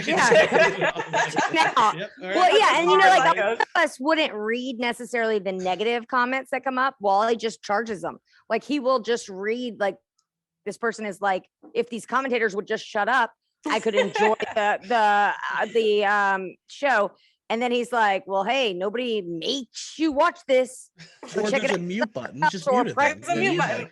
Not that But hard. like he doesn't care. He's not scared to read them. And I love that about him. No. does he's not. any of the negative stuff, I mean, because like listen, anytime when we do the shows and it's like, you know, you're like out in the public, right? Like you're putting yourself out there. Do you guys ever let the negative feedback affect you? Because like I know for me, I definitely do. Like I'm not good at handling that. I'm trying to get So we better at. both don't, but for different reasons. Like Okay, Michelle, so like, how do you guys handle it? yeah. So you talk about like, because Michelle has a great outlook on this kind of thing. Well, since I've been in the coaching industry for so many years, and I've been putting myself out there for many years, like online specifically, I have an online business for a long time. So I've just been dealing with that. So like in the beginning, when I first started business, I was 23 when I first started my business, and I was like young and insecure, and like everything got to me. And then it was like age, and then like wisdom, and then just time, and then I'm like, like I don't care. I really don't. Like it's The best part of getting older, right? Like you just stop caring a little Well, it's bit. not my business. Like your opinion is your opinion, but it's not my business to know it. If you want to share it, that's on you, but I'm still not supposed to know Somebody it. thought we were relevant enough or had enough to say that was of value that they asked us to do this, right? So somebody values what we have to say. You might not, and that's okay, to each their own. But for me, I don't care just because I'm not really, it's hard to hurt my feelings in general. And I feel like if you don't have haters on some level, you're probably not that relevant. Yeah. So I to think me, it's almost more a for me, sign it's of more that success. we know how much time we put into this. You know what I mean? And when people don't appreciate like how much time I'm putting into it, I feel trust like I'm us, not yeah. reaching a certain bar where I feel like I should be at. So Or just they're illogical. What they're Oh, yeah, I saying know. is so illogical. It's so hard for me. And this is what I struggled in the beginning with. I just want to convince them. I just need to Right? stop reading Like, 'cause comments. they're is really what it thinking comes down wrong to. way. I Just need don't to. read. Just don't read comments. Go the Joe Rogan approach. He doesn't read any posts. Never read it again. But the I thing tried is, to you'll help 'em on never that. convince people like that to And see then- things your way. And that's what Michelle has taught. So why try? Yeah, I'm kind of, I don't know. For me, He's not a social media guy, anyways. yeah, who cares? I like I that. don't know. I'm that guy that puts his phone down when he gets home from work, and I don't look at it. So I wish I could be. people might be I'm still frozen not right that guy. now. Well, who are we? They're frozen. Okay. We I might have broke it. to patch this together, huh? And face, don't they? Oh, there we go. there we go. We're back. We're like, oh, I think they're frozen right now. I don't know what's going on with that. No, we were not frozen. Y'all You were frozen. But we give a lot of like, we should actually have a segment about this, like, because people freeze on us all the time. It's Yeah. hard to have a good looking frozen screenshot. Oh, And yeah. Yeah, y'all you guys looked y'all's was on great. Oh, well, thank you. We just don't have much facial expression. Yeah, look, I So think that's you're probably frozen it. again, but you still look handsome. So what I wanted to bring you guys on for the main part was we touched on a little bit. Uh-oh. Did we freeze again? Can you guys hear No, us? You did, but now you're back. Oh, okay. Yep. Apparently it's on our end. I don't know what's going on. Oh, it's piss and rain outside, so that probably has something to do with it. Probably. Oh yeah. Doesn't I help. wanted to bring you guys on and talk about the women's division. All right, we touched on it a little bit in the episode before we brought you guys on. Right now, there's pro singles, right? Pro doubles, and then you have a women's doubles division where pro women are allowed to go compete for, some sort of prize. And then we'll separate out of, we'll call it ACL events and then the pro shootout events, because to me, that's completely separate issue Sure. altogether. Do you guys think, what are your guys' opinions when I say women's doubles? To me, there's two ways. Should it still exist, but pro level women players are not allowed to participate, or should it not be there altogether? So I just want to preface this with, like, you guys know how pro women's came about and the fact that there wasn't a pro singles in the start, right? Like it was an involvement. There was no pro singles initially. Wait, pro singles or women's singles? Pro singles, there was like in the very beginning, it was like a doubles situation. And they didn't have like on the national circuit on ESPN, like there just wasn't a spot for pro singles. And so they wanted to give everybody a chance, I guess, is what Trey has explained to us. Understandably, women had a lower edge in this game in the very beginning, right? Yeah. I know it doesn't make sense. It's a 1 pound bag. I mean, it doesn't make physical sense that men could be better, but you have to think parents start their little boys throwing far sooner than they start teaching a little girl to throw, right? So over time, that will just give you guys more of a natural inclination to be better at this game. And it's going to take us a second to catch up. Do I think we've had that second to catch up? Absolutely.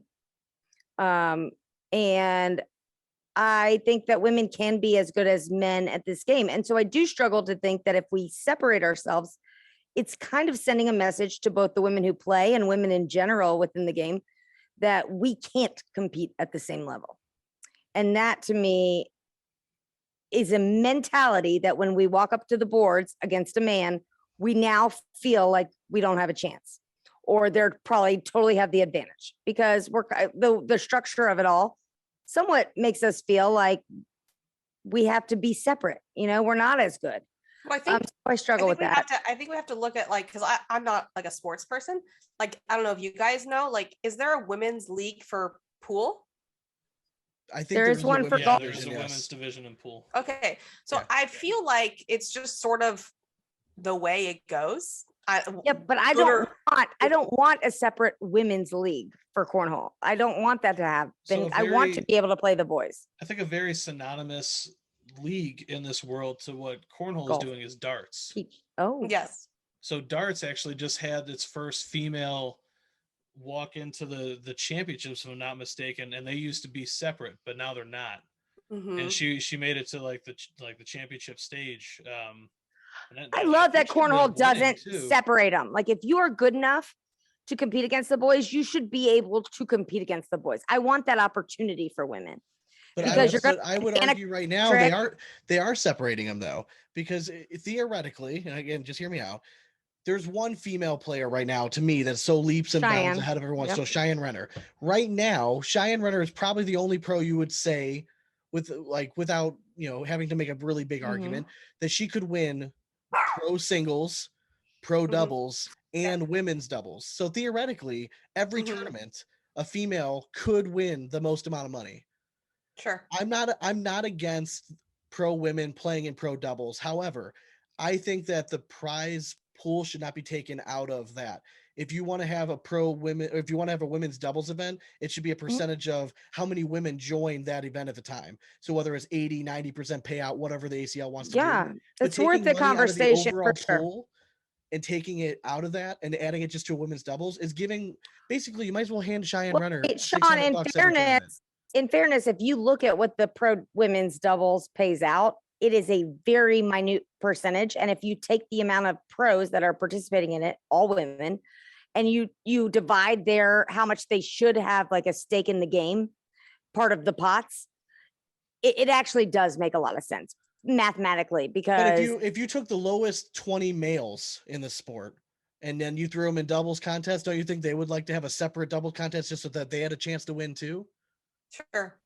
sure. And I think that's seniors, right? I mean, it's not necessarily males, but seniors tends to be more male No, dominated. I mean, What I'm Damon saying is Dennis. right now, how the ACL is set up right now, theoretically, a senior female player has the most opportunity to win money, Agreed. the most No, chances. I'm not to saying that they win money, will. but not to win the biggest pots. Why not? They could win senior. They could win They singles. could, That's but what- let's say I'm statistically, not we're saying not. they will. I'm not saying they will. I'm saying right Right. now, if you look He's at just saying the the overall potential. chances, a senior female has the You're right. most They have chances the to most win the most money. chances. I agree 100%. Technically, you can't play senior and women at the same time. Because Okay, they alright, take alright. place in You the have same to time. choose one, but I know what you're Yep. saying. Like, there's Yeah. more opportunity. There is And I more wonder- opportunity. At the same time, their opportunities and chances, statistically speaking, from what we've seen, are much lower that they're going to take home any more than any great male player. Yeah. You know what I mean? I mean, it's Mish, just what true. were you gonna say? So I think that I wonder as the sport progresses and we start to see women start to be more equal to the boys in terms of their PPRs and their stats and everything, if it does go away, I wonder if that's what it will progress to. Like, that's why I asked about pool, because it does seem like some of the sports when they're smaller tend to do that so that more women will do it. It just motivates them to like, hey, I wasn't considering doing a professional sport, but since I have this opportunity, maybe I will. And then as the sport progresses, hopefully there's just not a need for it because the women are literally competing the exact same level as the men. And there's a lot that the ACL has said in terms of like people get mad about the application process. And their argument is always, that's just what we're doing for now. And our We goal will is to evolve. move We'll evolve. away. Right. Absolutely. And they always have evolved. Do you think 5 years from now, let's say, or 5-10 years from now, is it always going to be one United League, males and females in the same? Or do we see a split? I hope because so. you look at every major organization, like let's say NBA, right? So you have WNBA and NBA. Yep. And I don't understand want that that. there's a physical aspect to the Yeah, there's sports. more physical component. I get that. But if we're looking at numbers, right? So I looked at the first national and I looked at this, and then I looked at how many female players finished in the top 100 of singles at the first national. Do you know the answer? Oh, you said top Two. 100? Oh, a top 100? Oh, it's probably only a few. 3? So there's 4. Yeah. So you had let me Cameron see. Belvin. Whitney No. Martinez. So the first national is Whitney Martinez, Diane Cheyenne. Renner, Yeti Irwan, and Kaylee Hunter. Now, what I wanted to do was, okay, that's such a small sample size, right? That's one Sure. national. If we Yeah, take I the thought we were talking final about the year. results from last year's season, ironically or coincidentally, I guess I should put, there's also 4 females that finished in the top 100 in singles. So if we look at it across the board, we can say realistically 4 females would qualify automatically to be pro in singles. Right. So I know we want to make this conversation, and again, I'm not trying. I don't want this. No, Michelle and I have talked about that, and the ACL understands this. But what is I that want to know is, women we think who are less talented at the sport should not be taking pro spots from a male who's more talented. I think everybody agrees with that, but they have to evolve. But what to I'm that saying spot. is, does that make?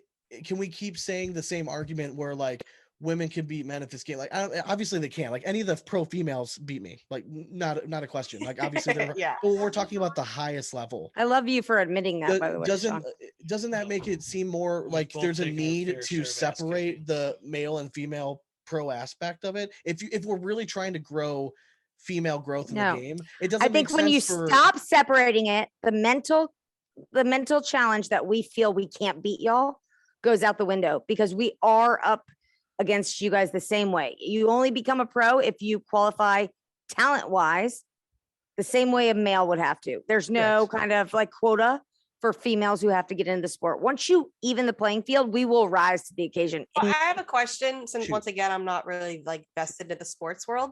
Yeah. Like if you're a female, can you try to play in the NFL with the men? Yes. 100%. Okay. So, I mean, that's essentially, so like, that's essentially what we're doing. That's what we're moving towards. Like we're getting to the point where there is no division, men or women. It's just like, hey, if you qualify, you qualify. Like if you're good enough, you're good enough. But they will have to take female doubles and make that, or female singles, female doubles, and make that a separate thing. But those women can also qualify to partake as a pro within the circuit if they have the talent, right? Yeah, and by the way, I agree with it. Like I think that they should all be together. I think this is a sport where physicality doesn't necessarily have anything to do with it, because like you said, you're throwing 1 pound beanbag back, 27 feet. I mean, we can all do it. I mean, there's no difference in that. I mean, there's a difference in the upbringing and the grooming of children within sports world. That's the only thing I can see. But what's the average age of like an ACL pro? Has anyone ever looked at, like, that's like a Mike Morton stat. I bet he would know right away. Yeah, he would totally know that. I mean, I would say it's probably significantly young. I would say maybe 30. Yeah, but even you take a Kaylee Hunter and a Jamie Graham, they're of similar ages, right? I guarantee you Jamie Graham's dad or mom had him out there throwing a ball sooner than Kaylee. And the reason we see people like Kaylee who can excel in the sport more so than other females is because they were softball pitchers. Yeah. So they did have a lot of training within the sport. I honestly think it's less I truly believe it's less that, it's more the mental Mentality, like yep. if you've grown up playing sports and if you've grown up being an athlete, it's not such a far stretch to believe you could be a pro athlete if that's what you've done your whole life. So I don't know how much that weighs into it. Like with that specific example, Kaylee's been an athlete her whole life. I don't think it's a stretch for her to imagine herself But talk competing at about the height. headspace, Mish, when she walks up to a board versus Jamie's headspace when he walks up to a board. Yeah, I mean, potentially, I can only speak to amateurs. Like when I'm in the backyard and we have a friend come over who's never played cornhole, that's a dude. He walks up and he's like, "Yeah, I'll probably be okay. Like I probably won't embarrass myself." And if I have his girlfriend there, she's like, I won't even try because I'll be awful. Like there's definitely a different mentality for a non-athlete. Yeah. Which I think what's happening and what we're seeing in cornhole, which is unique to other sports, is you're seeing people who maybe weren't athletes become pro athletes at this sport. And so they just don't have the mentality of it. And those tend to be a lot of women, whatever reason. What is it about? Because that's been one of the common things, we'll ask a lot of, before we had Alex Hicks burst on the scene, one of our questions was always, when are we going to see a female win a national this year? And the overwhelming answer was no. And this was before Cheyenne Renner really burst on the scene last year. Sure. I think it just takes a couple to do it or to get close. You're breaking the glass ceiling. And I got a lot of kickback when I said Cameron broke that glass ceiling in Atlanta with that doubles match. But like, you don't understand, for a woman, the more you see women get close, mentally speaking, it does wonders for your ability to think, maybe I can. It's not just, and maybe it's different for guys. I don't know, but I speak to being a woman. There's that famous story about the 4-minute mile. Nobody could break the 4-minute mile, and then someone did, and then everybody did. It's no different. Yeah, honestly, if I saw like a guy that looks like me kicking field goals in the NFL, I'd be like, you'd be like, maybe I could do this, right? It's possible. Right? There's potential here. Someday. Absolutely. It's different though, because like if I were to go to and that's why I think it's completely different when we're talking about amateurs versus professional. I'm an amateur player. If I go to a local regional and I have Christine Papke the first round, I'm already thinking in my head, oh, this is gonna be tough. I'm done. I'm probably gonna get my ass kicked here. Let's try not to embarrass yourself too much. Let's score like I think points. that's if you're not comfortable or if you're not. But sure even for the women, if they when you find get to out the pro level, and when you get to that pro level, you have to be 100%. Yeah, but that being said, Sean, if a pro female gets to a singles bracket, right, and she finds out that she's going to be paired up first round against a male who is far lower in terms of like within the 100 last season, right, where they fall versus a female that's higher than him, she still probably feels more intimidated about playing that guy. I promise. I don't know if that's true at the pro level. I think we're going to, because I guess you have to kind of quantify the people who made it through qualifiers, which I know no women did this season, versus people who are making it on application. Well, Cheyenne did. Because if you qualified, but she didn't make it on qualifiers. She made it because she had enough points. I'm talking about like you actually fought in the qualifiers and beat everybody and went, Miranda Coy was one of the closest, right? Yeah. So, I mean, like, I would imagine that mentality would be different because you're like, I literally played the best, I beat the best, and I earned my spot here on this pro circuit.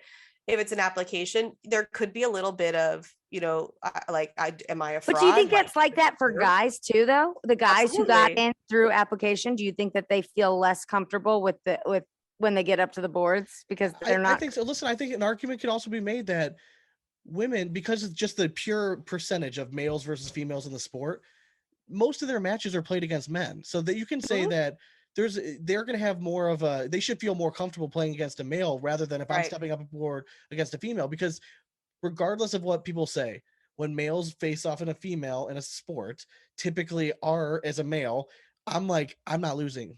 I can't lose. I know it's true. I don't want this to sound bad, but it's like there's an embarrassment, like that male masculinity. I think like that. Yeah. Jamie Graham admitted it. Was it on borderline? To me, maybe it's just I was childhood trauma when growing up at wrestling in this area.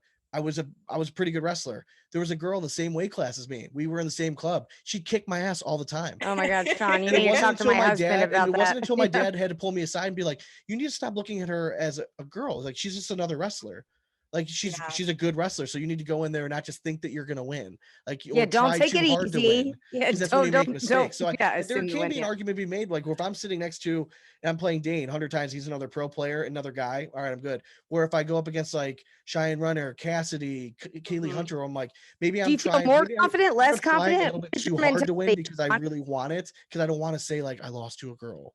Right. So, but what is your mentality when you walk up to the board against a female who you know probably logistically is better than you skill wise? Is Do this you me as an feel amateur or me pretending I'm a pro? you as Sean? Yeah. Oh, if I like, let's say Christine Papke, if I'm walking up to the board, I'm already thinking I have to play the best game of my life to even be in this match. You got a ceiling and you got to hope she floors. Yeah, correct, Yeah, 100%. And I know that. And I'll be completely honest with that. 100%. Yeah, you And the gotta same pray thing that when she I'm throws playing. around an 8. Yeah, same So thing it when I'm goes playing both Dan ways. Rogers It's not a or- gender thing necessarily. You know, it's shit, just the same maybe when I play Nicole Pratt now. Yeah, You know what I mean? Like Nicole- some of the females Nicole have gotten so Pratt has good, like, gotten Nicole good. got Yeah. battles on Friday. Jesus. Yeah, Christ. so I I told mean- Timmy, I'm like, you guys gotta stop playing. Like Nicole used to be at my level. Like this is even I crazy. know. She was all doing handstands and stuff, and now So she is just four bagging. Like I a wanted to change the crazy person. conversation just a little bit, going away from like ACL stuff. All right, I want to talk specifically about the pro shootout. Okay, and I just wanted to talk about percentages and how I'm interested to get your guys' take. Right now, there's 33 professional female cornhole players in the league. So in the pro shootout, there's women's singles, there's men's singles, and then there's professional doubles. All right. As a female, you have a 1 in 33 chance, the first one to qualify, right? So technically, to win was it $25,000, right? To win a professional, and it's the same payout, females and males. You have a 1 in 33% or 1 in 33 chance Of getting a pot. 3% chance to walk away with 25,000. If you're a male, you have a 1 in 220 plus chance. Do you think that how it's set up now? Do you think it's fair that they have the same payout, males and females? I guess I would have to ask. So your statistics are based on everybody being equally like at the same level, right? Because Obviously, we're I'm just not weighting taking it it because if I'm weighting it, then yeah, Cheyenne right. is probably going Like to if you seed it, it's a totally different situation. Now we only have about Cheyenne and I'm maybe saying on one. any given day, theoretically, they're all professional players. Any female could win, and she would But only that's have why to we beat do out rounders 32 to other see players. things because it doesn't work that way, right? It doesn't, but if we're talking about just straight numbers and odds, you have a 1 in 33 chance as a female, 1 in 220 plus as a male. I think I'd have to know some new number, like some more numbers. Like what is the actual statistics about a female who can beat a male? There's no statistics. I'm saying physically, you have 33 female pros. Those are the only ones that can go in the pro shootout. There's 200. So they have that chance, but what is their chance really when in the co-ed doubles or pro doubles? Well, I'm not, but what I'm saying is we're just talking, leaves doubles out of it because then males and females obviously have an equal chance. Okay. I'm talking about just singles. Event and there's a women's event and there's way more men And they're way both, less women. I mean, one side, if your male wins it, Think that the prize should be the same? plus people. Probably not. Okay. I mean, that's Probably not, not. I mean, And that's Mish, what my do you honest think? Do you think opinion. that the payouts should be equal? To bring a different perspective to it, I Please. guess, because what you're saying is 100% valid. Like if we look at it face value, is it fair? No. I think what we have to look at is like we are all in the business of trying to make this Grow the sport. huge. Yeah. Yep. If we're trying to make the sport huge, then we have to make some sacrifices in the beginning that don't really make maybe Absolutely. total Give sense. incentivize women to come into the sport so we can and so grow them. I guess my answer to you would be, Is it fair? No. If we're 20 years into the sport, does that make sense? No. Since we're so early in the sport, I totally get the reason why. Mish nailed it. Yep. Like, is it fair necessarily? No. Is it smart to grow the sport? 100%. Like for all of us. Sean and I were mentioning earlier that, I mean, at the most recent national, we were actually bummed that they didn't show the women's doubles. I know, and we gave Sean props for that. Those matches because they kind of bring like all those girls are they're friends, and like when they go to that final match, like yeah, sure, like they're not friends necessarily in that moment, but it's still just it's a different dynamic that like I don't know. Dane, you get the most lovable guy award for sure. So let me ask you guys. So just changing gears, I guess, a little bit. You know, since Dane brought it up. As females, right? You guys own a company called Girls Throw 2 that is now affiliated with the ACL, and they didn't find time to put the women's double event on. It's not What that the did ACL did not find time for I'm not, that. Okay, I so understand it. I get it, but okay, I just want to be clear because some of your listeners listen, might but not. there's So correct it's me if I'm important. wrong. There was editing that went on, right? Because they jumped in like halfway through the first singles match. So, So is so it? let me just be clear that the I'm not. ACL This enters is into not a. a bashing of an ACL. I'm I asking as understand, but the females ACL that enters are in. part of the ACL division, like the Listen, company. if I what felt do you women guys were think? wronged by the ACL, we are very authentic. We would be the first to sign up to talk about it. But we absolutely are authentically believe in what they're saying because it's an objective logistic thing. They go into a contract with the ESPN and it's a time-based situation. Yeah. So could they do round limited? It's actually a match-based situation because if the matches went a certain amount of time, they would have to add a fifth. And if they that's why they record. Yes, Whitney. Trey said Yeah. this to us. Okay. He said if it goes to a certain amount, they record. So here's what happens: the women's goes and they get to the finals, and Trey says to the women, "Do you guys want to play through, or do you want to play through? Yep. So that we can record it? And if our 4 matches that we're contracted for that we're only allowed to televise go past a certain amount of time, we will have to throw in a fifth showing. And do you guys? And I guess here's where the confusion is. Hold on. And if we want to get to that, are you guys willing to push play it out through. so And they don't that want to. maybe that fifth event could be televised if we have to fill that time? But we don't get that time unless we're like have to, because the matches just went so long that we're now in another time block of the TV time.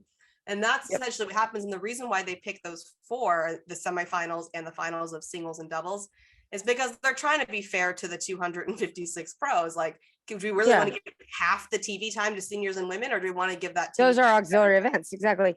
But then he also said, then you're going to get pushback of people saying, then, well, why do the celebrity event? Why not use that TV time? And that is where ESPN comes in, and they use their stat ratings because that's the ACL can always go to ESPN and ask them for more time. They don't have to say yes. ESPN never has to say yes to that, but they can petition or ask for it. At which point ESPN goes, well, what do you got? You know, like what would we take off? Is it worth it to do so? And they look at viewership. And that's nobody's fault other than America's for not being bigger viewers of women's doubles. That the celebrity well, it was more the celebrity because it's Phil Hellmuth, who also has this the pro on ESPN. poker. So it's a crossover type of situation there. But it has nothing to do with the ACL's decision to Nobody wanted to skirt watch that. Chumley, let's be honest. Women's doubles. Right? Nobody wanted to see that. Who did you want to watch? Chumley. Sorry. See, I would No. women's doubles because I just didn't. I mean, I loved Rosie though on the celebrity thing, but I just have more interest. I'm not a big celebrity person. I mean, don't get me wrong. Like I understand the purpose of the Super Bowl and getting more, sponsorship money from outside sources and promoting the game and getting viewership. I get that. To me, like I feel like in the long run, the women not getting as much of an opportunity to get on the air, maybe it's going to hurt potential sponsorship opportunities for an individual later on, because a lot of these times, like you guys are involved and you guys sponsor pro players. Part of what you guys would love is a sponsored player to get to be seen on ESPN. GTT gets blasted all over. People start to check it out. I know a lot of the pro players, like in their little letters they hand out to sponsor, like you can get on ESPN. Sure. Well, if you're a female and your best chance, statistically speaking, is to get it on pro doubles for women or women's doubles. Yeah. And they're not even airing it. Like that's why I just feel like from a business standpoint, there is so much more that a sponsor can do for a company than just get on ESPN. I promise. I get that. I mean, so that's not where we put all our eggs. That also, I think that maybe the more that male partners team up in pro doubles with a female partner, I think that's going to change some playing field. If you ask me, because, look at Cheyenne and James Baldwin. I mean, Cheyenne was great in and of herself, but like a Trey Hunt, I think that you're going to see more time. The shootouts give that women the opportunity, the ESPN opportunities for sure, because those are on, I think that's CBS, not ESPN. Yeah. But at the same time, like with the shootouts, like even if the women have better opportunities because they're only fighting through 33 to get that TV time, they still have to win the whole thing at the end. No, they do. And they're still the best for the best in that group. No, I love the conversation. I think it's an important conversation because I do think it's important that people know that some of the stuff may not look like it makes sense like at face value right now, but if we're looking at like what are we all here to do, like we're all kind of part of this initial launch of Cornhole. We're trying to get it to be bigger. We want our pros to make a lot of money. We want to be seeing full stands. We want all of our podcasts and brands to get bigger. So we're kind of all like in this together, which I'm not saying this about you guys, but I know there are people that come to like my local league that I feel like lose sight of this. Like, we're all here just to like. We are on the same team. We're trying to grow the sport. And to be honest, if you're a male and you feel like it's unfair because the females have a more statistic chance of getting a pot that doesn't seem fair, at the end of the day, you have to think that's going to entice more females to come into the sport, which is going to create a bigger, larger audience for the sport, which will mean your sponsorship opportunities are going to be larger next year. Like it all works out, in the end to grow this when we're growing the sport. Now, again, 5 years from now, it might be a totally different story.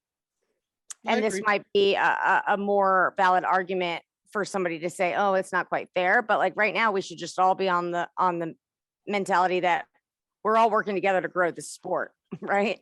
No, I agree. It's interesting to know that I didn't know that they offer the women to play through or for the opportunity to go on ESPN. Right. So that's something good to know. I didn't know that. There goes my dog. Oh my gosh. That was awesome. Don't look behind the curtain, guys. That was awesome looking, by the way. Cool. No, they offer on YouTube, so they offer it every time. Okay.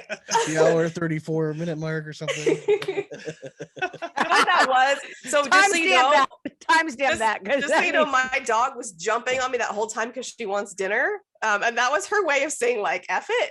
I'm over this. I'm over whoever you're talking to. Go get me dinner.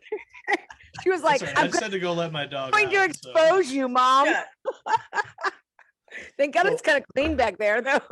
So you guys have both had the opportunity to obviously call a bunch of the games, at least at the national. I know you guys have been to a few of the open events as well. Is there anybody that maybe like that you guys have been overly impressed with? As a human, Frank Malden. Okay. Well, yeah. I think that he is really. I've gotten to know him. He needs a good nickname though. Just give him let's call him Frank. K. Frank the Tank. I don't know. I'm not worried about. I think he's a really good human. Is it Air Madeline too? Yeah, that makes sense. He does shoot an insane amount of air mails. Yeah. I think that off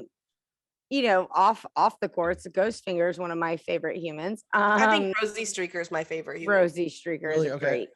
I've not got to meet her in person yet, so she is the best. Sammy. I've met Sam Finley probably. Oh, Sam is awesome. Times. Sam is very fun, but Rosie is like one of those people where you're like, are you really this nice?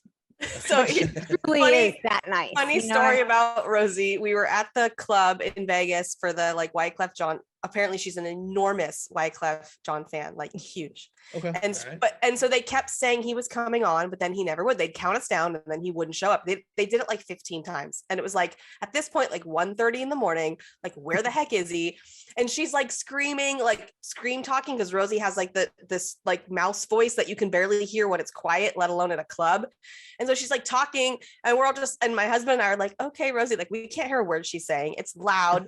She's wanting Wyclef John. It's like all this chaos, but we never could hear her. So I'm thinking like maybe she's drunk. She won't know. The next day, she's like, you guys, I was talking to you and you couldn't hear me. And we're like, yeah, we tried to hear you. She's like, well, I had really important things to say. She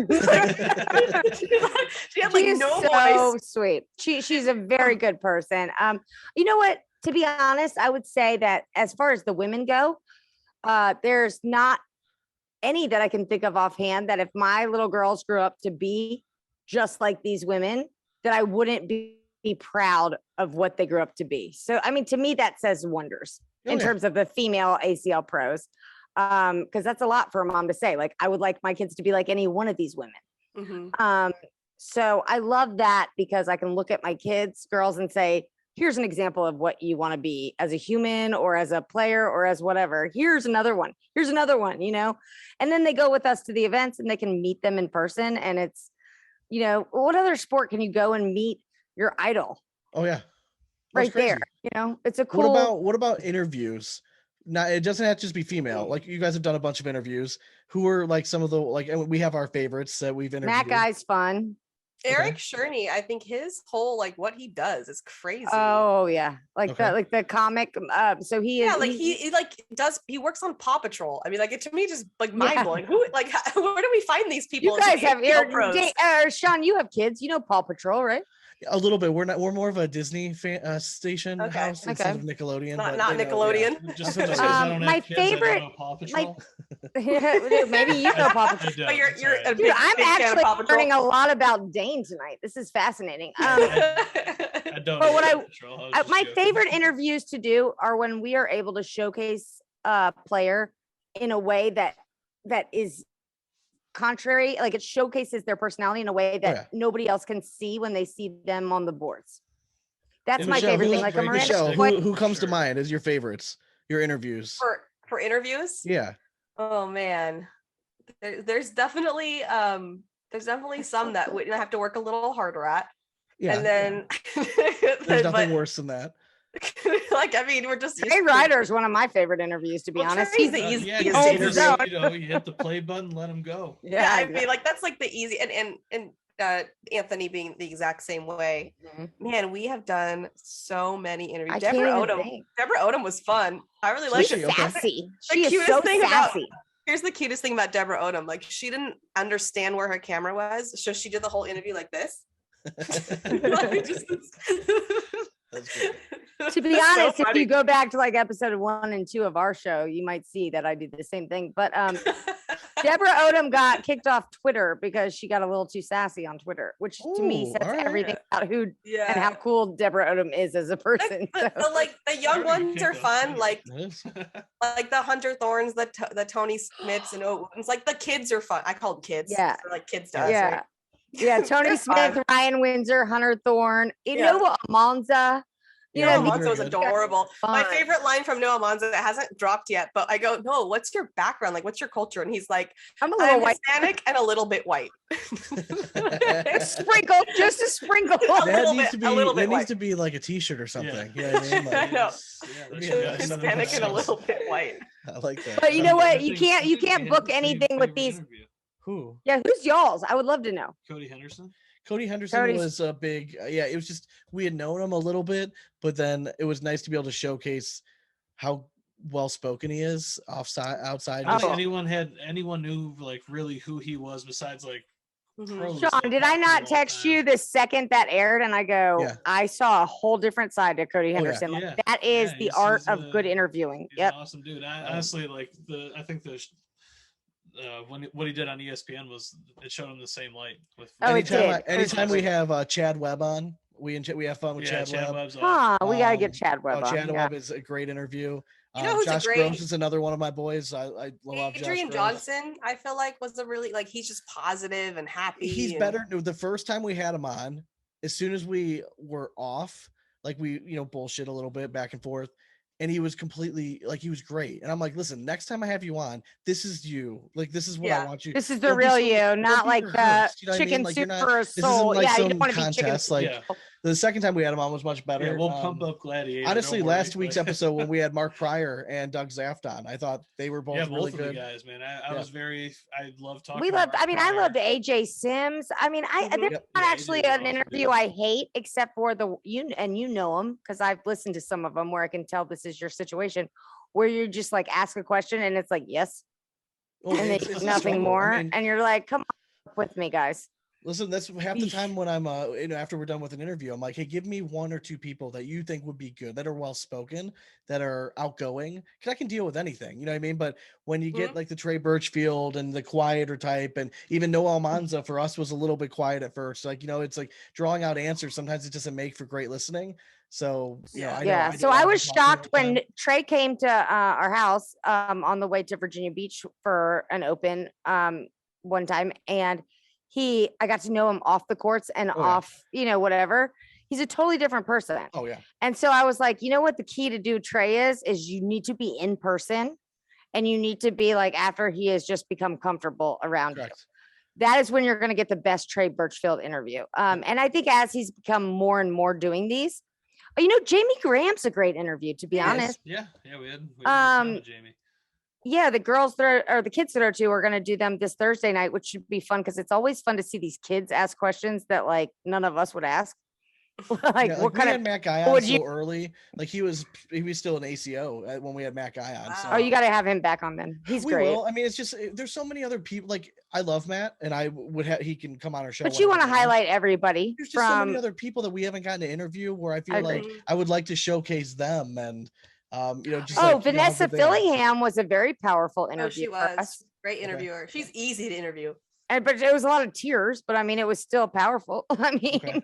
I mean, she'll talk. Like she's I not know going to give we you need to one have word Miranda answer. Coy on. She was one Miranda that Coy we was talked to cool in because you Cincinnati. showcase what she's like. A lot of people see her as cocky or stuck up when they see her on the boards. That is could not be less of who she is. Like if you get to know her, she's a very cool, fun person. Like Yeah. she wants to hang out, but like that's what I'm talking about, showcasing who they are. You know, she played with Trevor Caballero. She didn't have to do Yeah, that at an open. correct. You know what I mean? She did it because she doesn't take herself too seriously and she just likes to have fun playing the game she loves.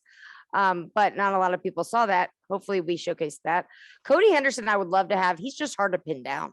He is. He is. He's a busy man. He is. He's Yeah. very tough. All right. Well, I don't want Y'all to were our favorite interview, actually. Wait, who's that? If I have to, you two. If I have to end it Oh, on thanks. a note, That was early on. was Though. That fun. doesn't you were even one count. of You our guys were still favorite getting your feet wet. interviews. That was fine. Yeah, from like lunchtime in my car, I think it was. Like, and then we Yeah, had you a like- showing afterwards. that I Yeah, Yeah, won. Dane was like in a 1-0. boardroom or something. It was Yeah, just ducked out at work. Yeah. Yeah, just a quick But do you meeting. see what I did there? I wrapped it full circle. Like y'all are the best. It's a pro. It's a pro move.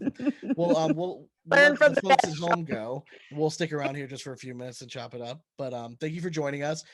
I wanted to have you guys on to talk about this stuff, just so I wanted to get both sides. I want to get perspective of not just you guys being female, but you guys as a part of the ACL. You know, I felt like you guys would have a little bit more of a unique stance. So thank you. We very much. appreciate that for having our voice said. And I just think the biggest takeaway is that yes, we are pro women, but we're also like pro growing the sport. And if there's anything, we don't necessarily think like giving women a full on route to the end, you know, I get you. is what's best for women in general long term. But we see where we're the purpose for the way it's structured right now. Awesome. Beautiful. All right. Sean, send us off, brother. Well, as always, we hope you throw it straight, and it's nothing but four baggers from here on out. Cornhole it. Later.